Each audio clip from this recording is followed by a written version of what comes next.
Alors aujourd'hui, dans cette présentation, je vais essayer de relever le défi de vous synthétiser, en moins d'une demi-heure, une décennie d'études d'imagerie passive sur les Pyrénées. Mais avant de commencer, je voudrais d'abord rappeler que tous ces résultats sont le fruit d'un travail collectif qui a mobilisé de près ou de loin un nombre important d'étudiants, d'ingénieurs et de chercheurs. J'ai essayé de recenser ici, en espérant n'avoir oublié personne.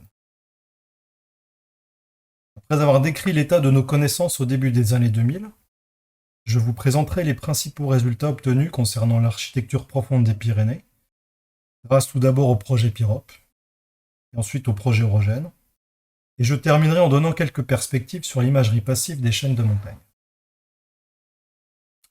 Alors il y a 10 ans, le profil écorce Pyrénées était encore la référence absolue pour la définition de l'architecture grande échelle des Pyrénées, avec la structure en éventail de la croûte supérieure, l'épaississement crustal marqué sous la zone axiale, et les réflecteurs profonds sous la zone nord-pyrénéenne semblaient suggérer le sous-charriage de la plaque ibérique sous la plaque Europe.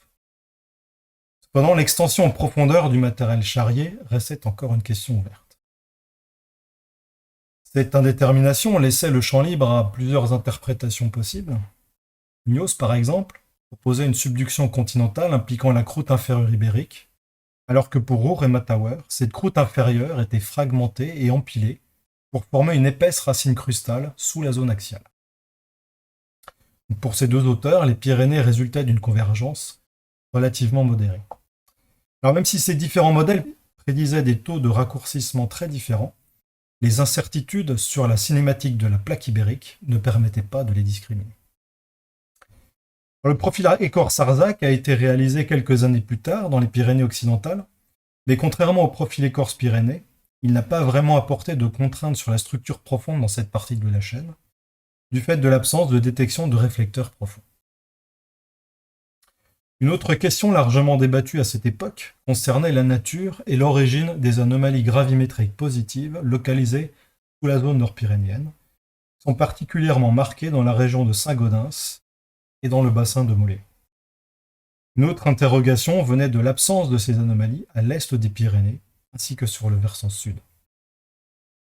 Le petit nombre de stations sismologiques, ainsi que leur mauvaise répartition spatiale, ne permettait pas d'imager la structure profonde de la chaîne avec des approches passives.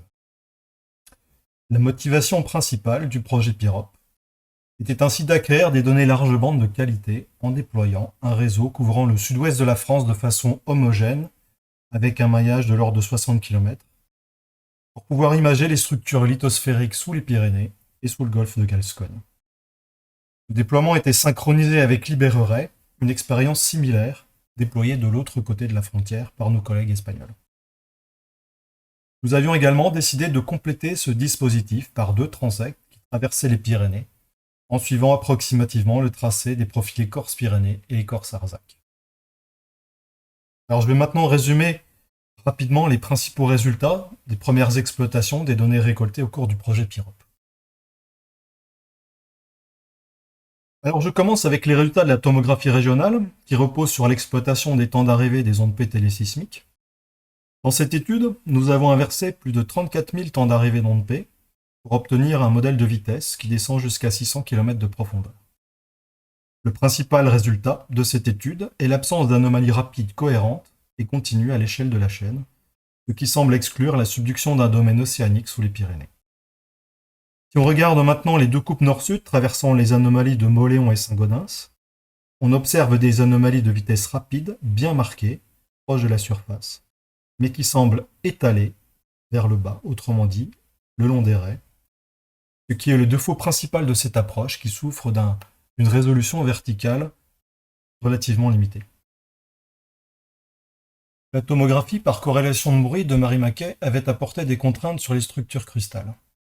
Le principe de cette technique est de corréler le bruit sismique enregistré par une paire de stations afin de reconstruire les ondes de relais se propageant entre ces deux stations. L'analyse de leur dispersion a permis de déterminer des quarts de vitesse de groupe entre 5 et 50 secondes de période. À 5 secondes, les ondes de surface sont sensibles aux structures dans les premiers kilomètres de la croûte et on retrouve bien la signature des vitesses lentes dans les bassins aquitains, les bassins de l'Èbre, ainsi que la signature rapide sur le socle hercynien de la zone axiale. À 30 secondes, la carte montre clairement la signature lente de la croûte épaisse sous la partie centrale et occidentale de la zone axiale. Nous avons pu obtenir des informations beaucoup plus détaillées au niveau des deux transects, en migrant en profondeur les conversions PS pour imager les interfaces. La convention de couleur est ici telle que les sauts de vitesse positifs vers le bas, comme le mot, apparaissent en rouge. Dans cette section, on observe clairement deux mots déconnectés, un mot ibérique, qui pend vers le nord, et un mot européen, qui remonte sous la zone nord-pyrénéenne. La géométrie de ces interfaces est au premier ordre en très bon accord avec celle que l'on voit sur le profil éco. L'interface bleue, sous la zone nord-pyrénéenne, correspond au toit de la croûte ibérique, qui est donc charriée sous la plaque européenne. Cette coupe met donc clairement en évidence la subduction continentale de la croûte ibérique sous la plaque européenne. Pour le profil ouest, la section migrée montre une structure très similaire au profil central. Le mot ibérique présente un approfondissement prononcé sous la zone axiale, et on retrouve l'interface de polarité négative qui correspond au toit de la croûte ibérique sous-charriée, que l'on peut suivre jusqu'à une profondeur de 70 km. Le maximum d'épaississement crustal est localisé sous la zone nord-pyrénéenne, donc décalé de plusieurs dizaines de kilomètres par rapport à la topographie de la chaîne et à l'aplomb de l'anomalie gravimétrique positive du bassin de Mauléon. Ces premières exploitations des données PIROP et IBERORAY ont apporté quelques contraintes nouvelles sur la structure des Pyrénées. Elles ont également révélé les limites des approches classiques d'imagerie passive, qui ont une résolution spatiale insuffisante pour imager correctement les structures géologiques et éclairer l'architecture profonde de cette chaîne de montagnes. L'objectif principal du projet Eurogène était donc de voir s'il était possible d'affiner notre connaissance des Pyrénées en se focalisant sur des méthodes d'imagerie passive. Donc un premier volet a mis l'accent sur le développement de nouvelles méthodes d'imagerie et sur leur application au jeu de données récoltées afin d'améliorer la qualité des modèles tomographiques. Un premier travail, réalisé dans la thèse de Jacques Brive, s'est focalisé sur l'amélioration de la tomographie par le bruit sismique ambiant, en s'intéressant aux corrélations d'ordre supérieur afin d'améliorer la qualité des mesures ainsi que la couverture spatiale. Le principe de la corrélation C2 est le suivant. On considère trois stations qui sont approximativement alignées, et on va corréler la première station, dans cet exemple la station E123, avec les deux autres stations E154 et Pi33. On obtient ainsi deux corrélations de type C1, sur lesquelles on a reconstruit l'onde de surface qui va à la station E154 sur la première trace, et à la station Pi33 sur la deuxième trace. Si maintenant on corrèle ces deux corrélations, on va extraire la partie commune des deux trajets, autrement dit le trajet entre les stations E154 et Pi33. Le principe de la corrélation C3 est très similaire, sauf que cette fois-ci, dans la deuxième étape de corrélation, on va enlever le train d'onde direct pour ne garder qu'une partie plus tardive des séries temporelles qu'on appelle la coda. Alors quel est l'intérêt de tout ça? Eh bien la réponse est toute simple. Tout d'abord, vous voyez qu'avec cette approche, on peut reconstruire la fonction de Green entre les stations 2 et 3, même si celles-ci n'ont pas fonctionner en même temps. Donc en exploitant des données de déploiement temporaire, cette approche permet ainsi de multiplier les trajets potentiellement exploitables et donc la résolution spatiale. Cette figure montre un exemple de corrélation C1, C2, C3 pour les stations Pi05 et Pi08. Vous voyez que le train d'onde de Rayleigh reconstruit avec les trois méthodes est très similaire. Par contre, les méthodes C2 et C3 permettent de reconstruire à la fois les trajets directs et inverses, et donc de s'affranchir de la directionnalité du bruit ambiant. Voici les nouvelles cartes de vitesse de groupe obtenues avec cette nouvelle approche. On remarque que la couverture spatiale a été considérablement améliorée en ajoutant les C2 et les C3, et qu'on contraint beaucoup mieux les structures dans le golfe de Gascogne, mais aussi dans les Pyrénées. Sur la carte à 5 secondes, on image également beaucoup plus clairement les bassins aquitains, de l'Èbre et de Douro, ainsi que les endroits où l'on a une accumulation importante de sédiments, comme on peut le voir sur la carte à 20 secondes. Par contre, on ne retrouve pas la signature des racines épaisses sous la chaîne à plus longue période. Une autre avancée importante est venue d'une méthode de modélisation hybride, capable de modéliser et d'inverser des formes d'ondes complètes. L'idée est de calculer le champ d'onde incident dans un modèle global, qui est ensuite injecté dans un domaine régional. En limitant la taille de la grille dans laquelle le champ d'onde est modélisé en 3 dimensions, Le calcul de sismogrammes synthétiques est donc accéléré de plusieurs ordres de grandeur. Donc avec cette méthode, il est désormais possible de calculer des sismogrammes synthétiques dans un modèle régional, en prenant en compte toutes les complexités qui peuvent affecter la propagation des ondes, comme la topographie de surface, des discontinuités internes, ainsi que les hétérogénéités de densité et de vitesse sismique. En diminuant le coût du calcul des sismogrammes synthétiques de façon drastique, cette méthode ouvre la voie à l'inversion de forme d'onde. L'intérêt principal d'exploiter les formes d'ondes complètes est que différents types d'ondes vont contribuer à la reconstruction du modèle. Les ondes transmises, tout d'abord, vont contraindre les grandes longueurs d'onde, alors que les ondes converties réfléchies vont contraindre les courtes longueurs d'onde et les discontinuités de vitesse, comme le mot. Cette approche permet ainsi d'obtenir des modèles tomographiques finement résolus, de la petite à la grande échelle.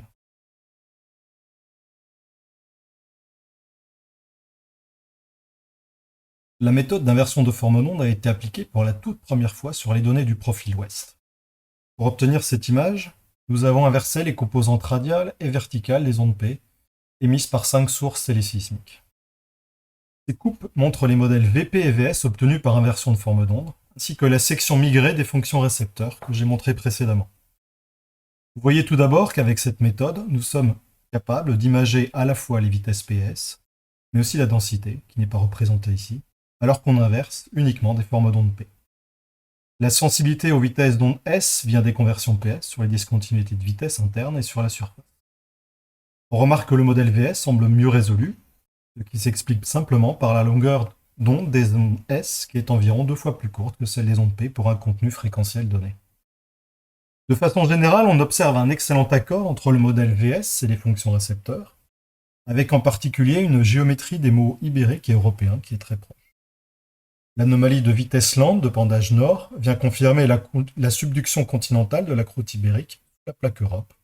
Mais le principal apport de l'inversion de forme d'onde a été de révéler les structures profondes sous le bassin de Moléon, et en particulier une anomalie de vitesse très rapide dont le sommet est à environ 10 km de profondeur et qui semble connectée au manteau européen. Pour résumer, ces résultats montrent une croûte très amincie sous le bassin de Moléon, correspond vraisemblablement aux vestiges de la marge européenne du rift Crétacé, qui a été largement préservée et incorporée à la chaîne durant la collision. Nous avons également appliqué cette méthode sur les données du profil central. Les modèles de vitesse obtenus sont là encore en excellent accord avec la section migrée des fonctions récepteurs, mais aussi avec le profil écorce. On retrouve en particulier l'épaississement crustal sous la zone axiale, la croûte ibérique sous Charrier, ainsi qu'une croûte amincie sous la zone nord-pyrénéenne. Je vous montre également la coupe dans le modèle 3D issu de la corrélation de bruit de Jacques Bribe, sur laquelle on observe bien le pendage nord du mot ibérique, ainsi que la géométrie de la couverture sédimentaire dans le bassin aquitain et le bassin de l'Èbre.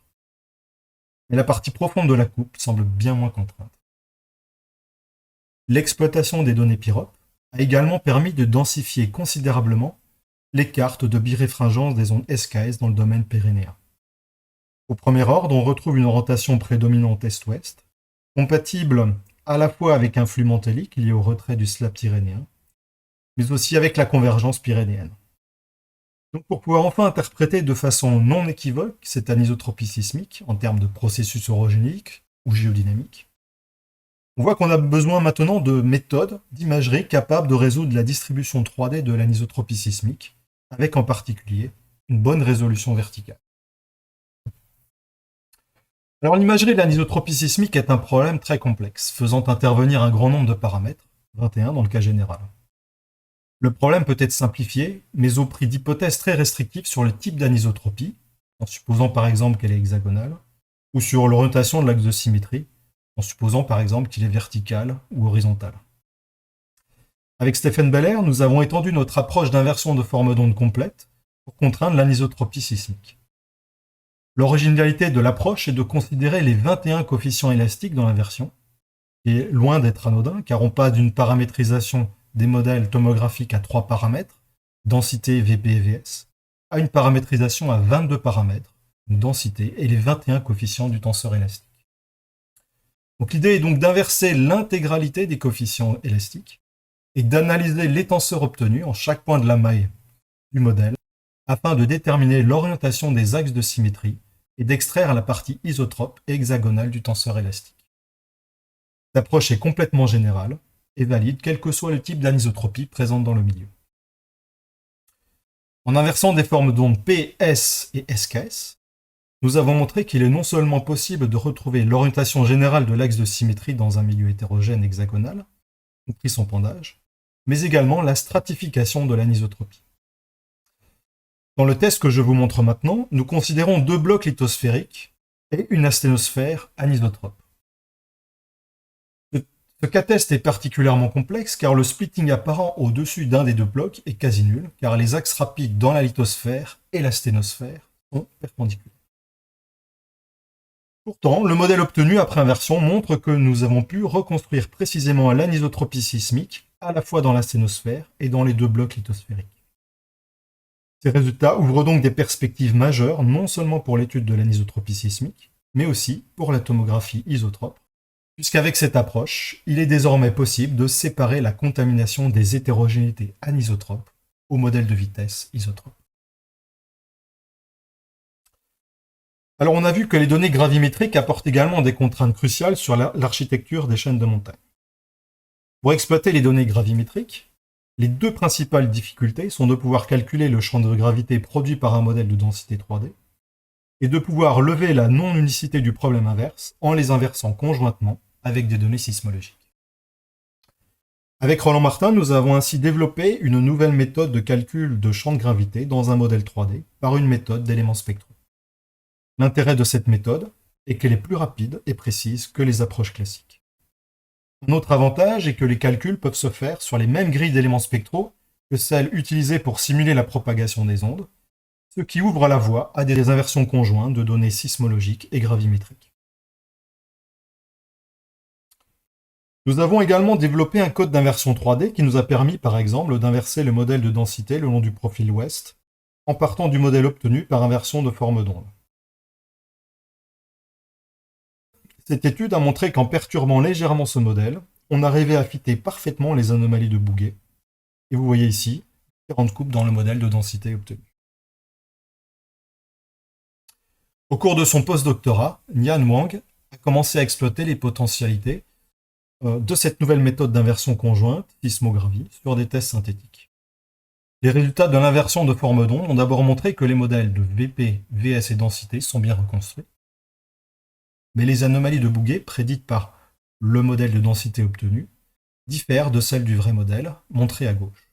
Nous avons alors montré qu'une nouvelle inversion des données gravimétriques, contrainte en pénalisant le cross-gradient entre densité et vitesse des ondes P, permet de retrouver un modèle de densité qui est à la fois beaucoup plus proche du modèle d'entrée et qui, cette fois, fit parfaitement les données gravimétriques.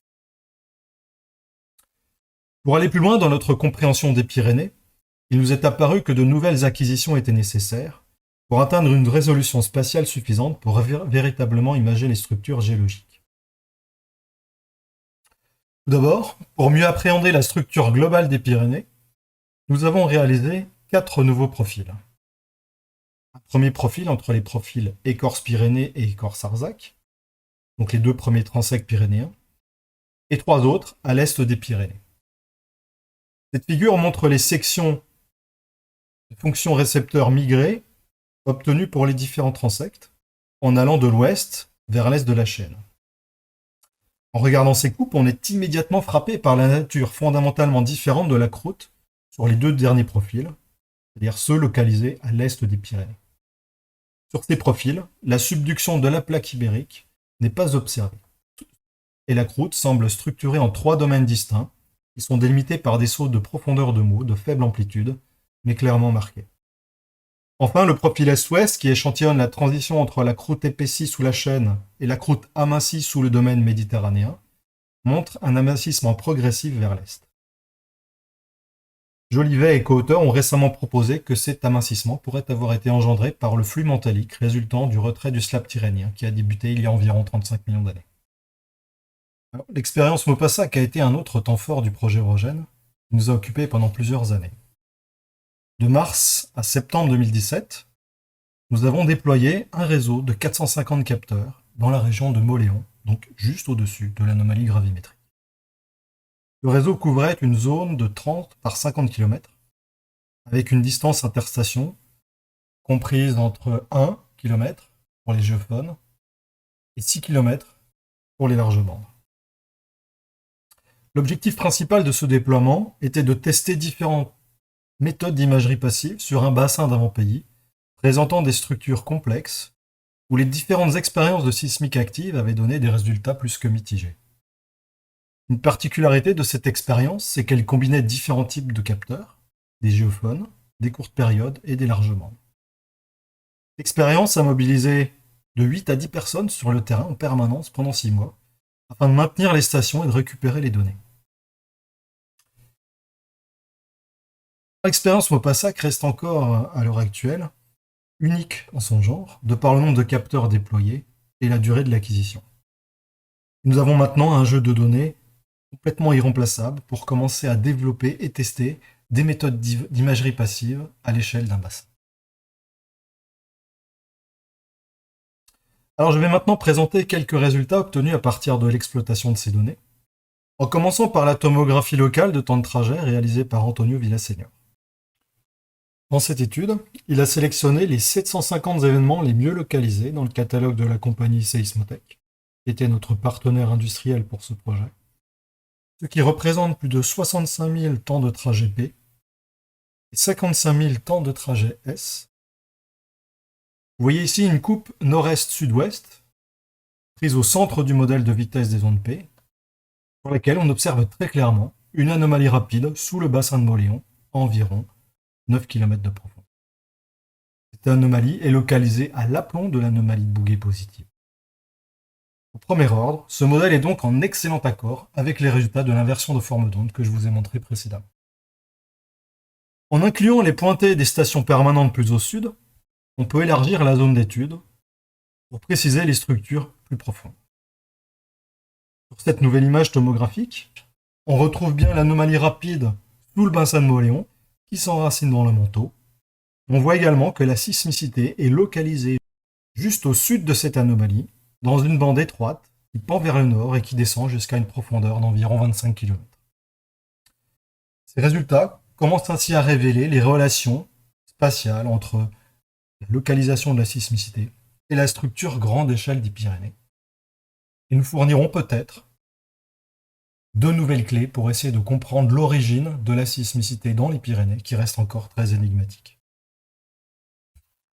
En utilisant la nappe Mopassac, on peut réaliser une analyse en réseau du bruit ambiant.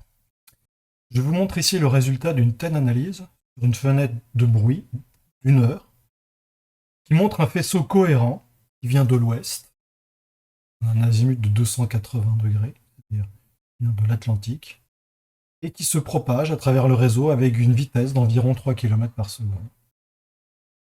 Donc on met ici en évidence un train d'onde de relais très cohérent qui traverse le réseau Mopassac. Alors avec Maximilien Legeur, nous avons mis au point une méthode de match filtering qui permet d'extraire ces trains d'onde cohérents du bruit. Alors, le principe de cette méthode est très simple. On va tout d'abord appliquer à chaque station le déphasage de l'onde plane détecté par l'analyse en réseau. En sommant les traces alignées, on obtient une première estimation du train d'onde qui traverse le réseau. C'est la trace du bas. On peut alors corréler cette ondelette à chaque enregistrement, à chaque station, pour déterminer un déphasage entre cette ondelette et le signal enregistré à chaque station. On peut alors appliquer ces nouveaux déphasages et sommer à nouveau les traces pour obtenir une nouvelle estimation de l'ondelette.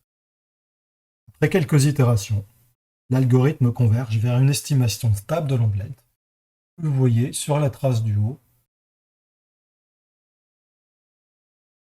En corrélant cette ondelette au signal enregistré à chaque station, on isole un train d'onde de surface cohérent qui peut être utilisé directement pour faire de l'imagerie. Je vous montre ici l'écart de vitesse de phase que nous avons pu déterminer simplement en moyennant les gradients de phase déterminés pour chaque train d'onde que nous avons pu isoler, et ce pour des périodes allant de 2 secondes à 9 secondes. Alors à partir de ces cartes de vitesse de phase, nous avons obtenu un modèle de vitesse 3D pour les vitesses d'onde S, descendant jusqu'à 10 km. Le modèle image bien les bassins de Mauléon, où l'on trouve des vitesses relativement rapides dans les sédiments secondaires, proches de celles du socle, et le bassin d'Arzac, où l'on observe des vitesses beaucoup plus faibles dans les sédiments tertiaires. En profondeur, on image des vitesses rapides sous le bassin de Moléon, alors que les vitesses lentes sous le bassin d'Arzac suggèrent un remplissage sédimentaire beaucoup plus important. Je vais maintenant terminer en montrant la comparaison des vitesses de phase mesurées, donc à partir de l'analyse du bruit, avec celles calculées dans le modèle issu de la tomographie régionale en ondes de volume. Vous voyez qu'on observe clairement que le modèle en ondes de surface a une bonne résolution verticale et une résolution latérale qui se dégrade fortement avec la profondeur. A l'inverse, les cartes de vitesse de phase issues du modèle déterminé à partir de l'analyse des ondes de volume présentent une meilleure résolution latérale qui reste importante en profondeur, là où l'on a une bonne couverture spatiale. Cette comparaison montre donc que les anomalies ont tendance à être étalées dans la direction de propagation des ondes, comme on pouvait s'y attendre. Mais elle suggère également qu'en combinant ces deux types d'ondes dans l'inversion, on devrait être capable d'améliorer considérablement la résolution spatiale de nos images tomographiques. Il est maintenant temps de conclure. Donc pour résumer, notre connaissance de l'architecture profonde des Pyrénées s'est considérablement améliorée au cours de la dernière décennie. Nous avons maintenant une bonne compréhension de l'architecture globale de cette chaîne, avec la subduction continentale de la croûte ibérique sous les Pyrénées centrales et occidentales, qui est absente à l'est de la chaîne. Les anomalies gravimétriques positives, localisées sous la zone nord-pyrénéenne, semblent également suivre la même logique, qu'elles sont absentes à l'est des Pyrénées. Cette asymétrie marquée de la chaîne pourrait ainsi être héritée de la géométrie des rifts au Crétacé, avec peut-être une distribution des structures extensives sur un domaine beaucoup plus large à l'est des Pyrénées, et des domaines plus étroits qui ont localisé la déformation et l'initiation d'une subduction continentale à l'ouest. Concernant le futur de l'imagerie passive pour les chaînes de montagne, je pense vous avoir convaincu qu'il n'y a pas véritablement de méthode idéale ou parfaite, même si l'inversion des formes d'ondes a permis des avancées considérables, à la fois en termes de résolution spatiale, mais aussi en termes de paramètres que l'on pouvait résoudre. L'imagerie de la densité et de l'anisotropie sismique est désormais à notre portée, qui devrait nous permettre d'apporter des contraintes directes sur la composition et l'état thermique de la lithosphère. Ce bref panorama a aussi montré que les différentes méthodes passives semblent donner des résultats globalement consistants dans les Pyrénées. Mais pour aller plus loin, il va nous falloir maintenant développer des nouvelles méthodes d'imagerie capables d'exploiter la complémentarité des différents types de données géophysiques. Je pense que dans le futur, on devrait donc voir se développer des approches d'inversion conjointe combinant ondes de volume et ondes de surface, et pourquoi pas également combiner des sources locales et des sources télésismiques. Il reste encore beaucoup à faire et beaucoup à apprendre.